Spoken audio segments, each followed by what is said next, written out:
Can you kill the lights? All right, welcome to another episode of Kill the Lights podcast. And again, this is Joey D with my buddy Carl de Mesa. Yeah, hello. We talk about horror and everything on the outside fringes of horror and dark whatever shit. Basically stuff that you don't talk about during family reunions. And right now we're going to be talking about one of the most anticipated sequels to a remake that was done in 2017. In 2017, a remake of It, Stephen King's It, was released and got a lot of great reviews. Yes. Admittedly, I have not seen it up to this day because number one, usually remakes suck. This one and number two, they change the original storyline. But surprisingly, 2017's It remained faithful. Faithful and was a really good attempt. Whatever they changed was for the better, which is why so many people, including myself, was looking forward to It Chapter 2, the final chapter. And the basics are, of course, it's based on the Stephen King novel. It stars Jessica Chastain as the main female lead, Beverly Marsh. James McAvoy as Bill Denbrough. Bill Hader as Richie Tozier, and Isaiah Mustafa as Mike Hanlon. The token black guy. The essential token black Very guy. essential. James Ransone as Eddie Kasprak, and Jay Ryan as Ben Hanscom, among other people. And of course, for the starring role as Pennywise the Clown, it was Bill Skarsgård. An excellent Pennywise. Clown. Yeah. It's so funny because if you look it up online, it says Bill Skarsgård stars as It. And I was like, because didn't Pennywise have a name? Pennywise isn't exactly like the creature, right? It's just a manifestation. It's a manifestation. Of the It. But it's so funny. Bill Skarsgård stars as It. In It. So, It Chapter 2, of course, it happens 27 years later after the events of the first It. Yes. And the Losers Club are all grown up, right? The Losers Club, they're all grown up. They have families, they have jobs, they all have their personal demons that haunt them. But nothing haunts them any more than what happened 27 years ago, as they basically duked it out with the creature known as It. And a lot of almost lost their lives.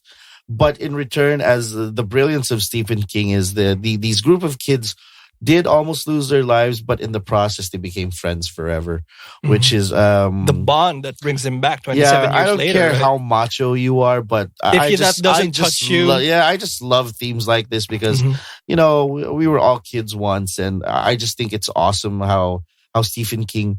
He had a really great movie called Stand By Me, like way before this was released.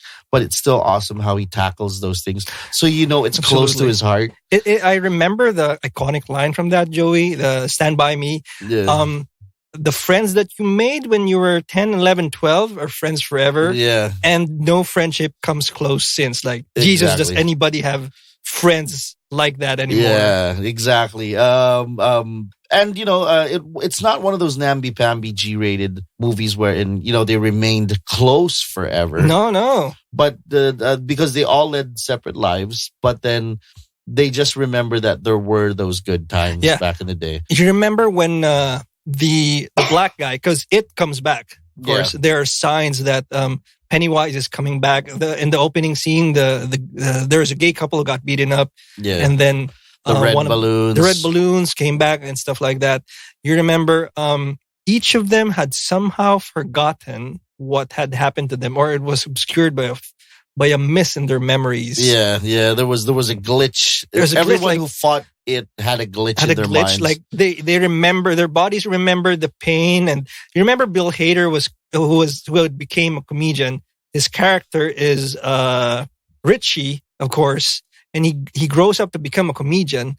Yeah. And he throws up, not knowing why, before a scene, just because he had gotten a call. Exactly. What makes it so compelling, you think? Number one, it's the characters themselves. That the entire group of characters in It, they're so believable. There's that one character for every kind of human being, so it's easily relatable.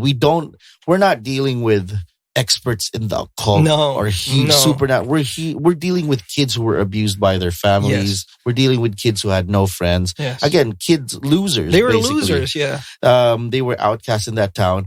And aside from it, they were facing a shitload of normal problems, being bullied by fucking idiot kids, and sexual abuse. Yeah, I think that's the magic of it, because you weren't scared of just one thing, and there was no timeout, because during the evenings or during sometimes they'd be fighting it, the creature that was it, but it didn't mean that they could get a timeout from being abused at home or whatever. No, they'd go home and it was still the same old shit. Like their mother would still be on their ass. Which was perfectly explained why it was such a powerful entity to combat, because it preyed on fear.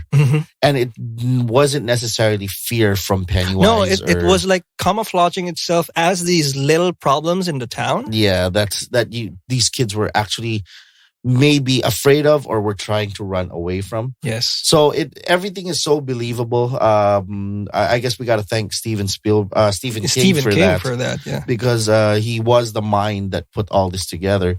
But I think also the strength of it Chapter 2 is the amazing cast they assembled. The amazing cast. For me, especially, there was a moment when Pennywise became a bit relatable, a bit human, and you somehow pitied him. There was a sense of he wasn't evil incarnate. No, but he was just pushed to the point to be evil, and he was trying to get by, stuff like that, until he became evil incarnate.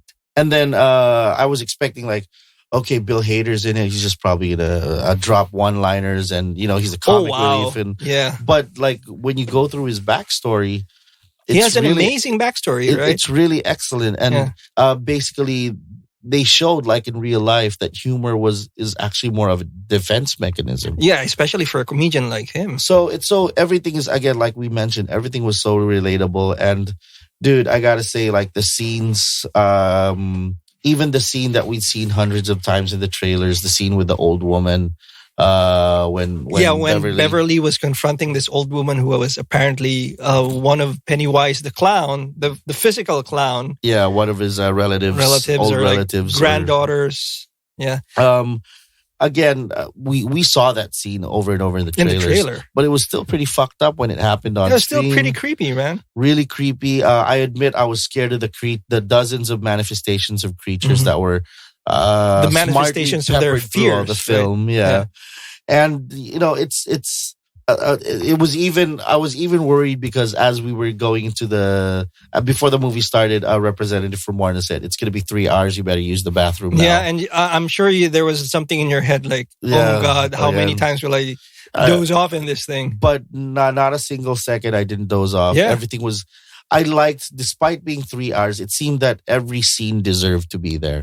There's no wasted part. Everything was, part. And even though there were a lot of flashbacks, the flashbacks were justified. Absolutely. Because they were flashbacks not pulled out from, probably shot during the same time when they were shooting it, the first one. Yeah. But they were not part of the first movie. No. So they were very important. Again, you think you could close your eyes for a few seconds, but then you'd probably miss a very important thing. So I guess that's why it was up the entire time. Because it was leading you into these revelations. And again, I was so nervous coming into it, watching it, because I had never seen the 2017 version. It turned out you didn't need to. And it turns out that, again, it's a story in its own that can stand on its own. And it was well delivered, really well delivered.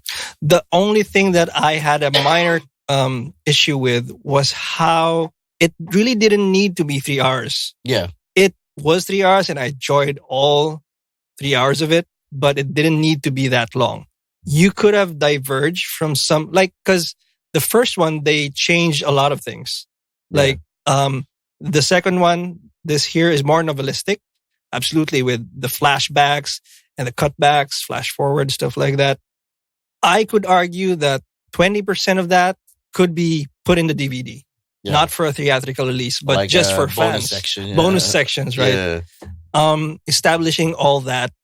Added quaint bits that I like now. Yeah. But it didn't need to be shown right away. That's just a small thing for me. Because it's really hard to sustain something that long. Yeah. But in retrospect, I think Pennywise was more fleshed out here. And the plot point where they get to see what Pennywise really is. Or the it.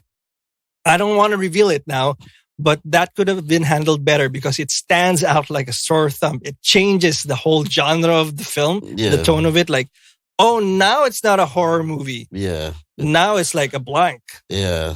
I know you agree, man, because like you're saying, what the hell is happening? Yeah, exactly. I thought that it was towards the end, really, that sort of. But you know what? Because of the reference, I would say it's one of the most fun horror movies I've ever watched. It's damn fun because of the kids, right? Yeah, you're looking at these kids and all these flashbacks that were really. It was just the right amount of ridiculous the way they battled, first faced it as kids. Because nobody would believe them, right? Yeah, that was the fucked up thing. And what I also really enjoyed was the fact that, no kids that were victims were spared. No, nobody was spared. Even the Georgie scene, the infamous Georgie scene, when they flashbacked it, they were showing that, okay, the kid was killed. There is blood. There is blood there. Yeah. Nobody sugarcoats that. I'm not so sure, just because I have enough time since watching it to think about it. In retrospect now. Yeah. And, I'm not just too sure about how the bully, the character of the bully who escaped from a mental institution. I'm just not so sure how necessary he was, because again, he didn't change anything. He didn't change anything, right? Like, he didn't kill any one of the kids. That's one of the things I was telling you about. Like, it could have been left out. It wasn't necessary, but it was there. Yeah. Did we need to know that? Did we need to see that? Absolutely not. It added a distinct flavor of, if you can come back, he can come back as well. Yeah. And, I guess only because it says it's the last chapter, I guess they wanted to tie that loose end. Yeah, they did. So I'm assuming that's what happened there. And hey, what did you think of Bill Hader? And I think this was one of Bill Hader's better performances. His relationship with Eddie Casper. Yeah, right? that whole Jewish guy, the undertones, and of course the love triangle between Beverly and the two other boys. I honestly, I think it's a great movie. It was done pretty well. I love how there were, the heart, the moments that tugged at your heart. I don't think anybody can remain like, but you come away from this unscathed with that. Yeah, man. I mean, because you remember, it takes you back. I did have a posse when I was a kid, and you were an outsider at some point. We were outsiders, and I no longer see them. I'm wondering, what are they up to? What are they doing? Yeah, now it's like, oh my God. And the only thing that holds you together were good times, memories of good times. So it's like a movie you watch, and then right after you want to call up your high school, high school friend, bro? Like, your elementary school friends. You like that. So in summation, man, like, so what's your score? I don't know. It's pretty up there. Yeah. It's pretty up there. I'd say maybe an 8.5. Only because I give it an extra 0.5 because you can watch it on its own. That's true. As long as you're familiar with the concept that it's kids, parents don't believe them. Parents have no role in this movie. No. And so the kids are left to fight the entity that is it alone. If you know that premise, then you can watch this movie on its own. Same as me. Like, I think an 8.5 is pretty justified, barring the little narrative threads that should not be there, that didn't need to be there. You could do away with those. There are weird times when the face filters morph into the young losers. Yeah. And those are weird moments. I mean, it's comparable to Henry Cavill in the Superman, the Justice League movie, where they needed to erase his mustache for another movie. It was kind of that weird. But other than that, I think the most compelling part of this remains in those flashbacks when they were still kids. They're more interesting than the adults. Although, yes, Bill Hader as Richie was absolutely great as well. Yeah. He steals the show. He brings levity to it. And surprisingly, he ended the movie that's as one of the most emotionally hardest hit characters, especially with that ending, right? For him. So Bill Hader, great performance. Honestly, I was just expecting him to do stupid shit for laughs, but Everything was well put together. I love how it ended. Mm-hmm. I love the ending scene and how it referenced to old Stephen King movies. It's classic. I love the cameo by Stephen King. Oh yeah, there was such watch out for the cameo. There was such an uproar inside the movie house, so you gotta wait for it a bit, but very rewarding. And what's your favorite scene without giving away any spoilers? Mine was that when they first met in that Chinese restaurant. Yeah, the Chinese restaurant scene was probably the best scene in the entire movie, only because the way they broke each other's balls was so fun. It was so fun, and because it reminds you of yourself. That's how you treated your best friends. Absolutely. Everyone's trying to out asshole each other. Exactly. Sarcasm was the order of the day. Exactly. So I think, to me too, that was one of the... When that scene came on, I knew I was invested in the entire film. Yes. And same. And even the ending, it was a happy ending. Mm-hmm. And again, a lot of stuff was resolved. It came full circle for everyone. But it wasn't overdone. No. Do you think this will resonate? Because I believe this is one of those movies that will resonate with people who are not horror fans. Yeah. Because as much as we do a horror podcast, and as much as I love the next the dark stuff and the extreme, I actually stress out during horror flicks. Like, this is fucking going to be scary. This is going to keep me up tonight and whatever. And I was stressing out because of it. Because again, a lot of great reviews. I fucking hate clowns, man. But then, yeah, surprisingly, I did not stress out at all. I thought it was okay. I felt that there were moments in the movie when if you had questions, it was appropriate to ask questions, as long as you weren't noisy about it. So, yeah, it ranked so high on my list. That, I think the secret sauce there, man, is like the redemptive storytelling that is endemic to Stephen King's novels. Exactly. I think that's why he's a great novelist. It's not just about jump scares. It's not just about gore. It's not just... It's about personalities, ideas, and habits that people and non-people have. Basically. Yes. How these monsters are still a reflection of humanity. Yeah, what makes them tick is the very same thing they're trying to kill. So yeah, that's... So me? 8.5? 8.5. It's unanimous. Same. First time we've been unanimous on a decision. If you haven't yet, please do go out and watch. Do yourself a favor. Even if you're not a horror fan. And, interesting piece of trivia. I think they were using Gibsons for the soundtrack and whatnot. Oh. So it was really nice looking Gibsons. And nice. What would have pushed this to a 90 is if it had a better soundtrack, a lot more memorable songs. I mean, it had its occasional slapstick moment wherein they'd be singing old songs, like maybe a verse or a chorus. But if this was paired with an awesome soundtrack, I think like the Stranger Things, right? Yeah, something it would have like flew over really, really even better. So that's my only gripe. It's not really a gripe. Again, it's just a minor issue, man. Yeah, 80%. I'd say go ahead and watch that. Nothing should stop you from watching this one. Exactly. Anyway, we've thank you for joining us on another episode. Thank you to Warner Brothers. Oh yeah, really quickly, thank you to Warner Brothers. Warner Brothers Studio. They are the company that's been distributing the movie around the town. So if you haven't seen it, again, do yourself a favor, call up all your buddies from high school and whatever. Yes, check it out in the movies. That would be an awesome time, right? Yeah, relive the days like the characters on screen are reliving them. And again, there are a lot of great sentimental points made that weren't exactly... They weren't badui. They weren't... No, it hits you where you live. Exactly. So that's it for then. It too, the final chapter. If you haven't seen it now. See it now. It's available through Warner Brothers films.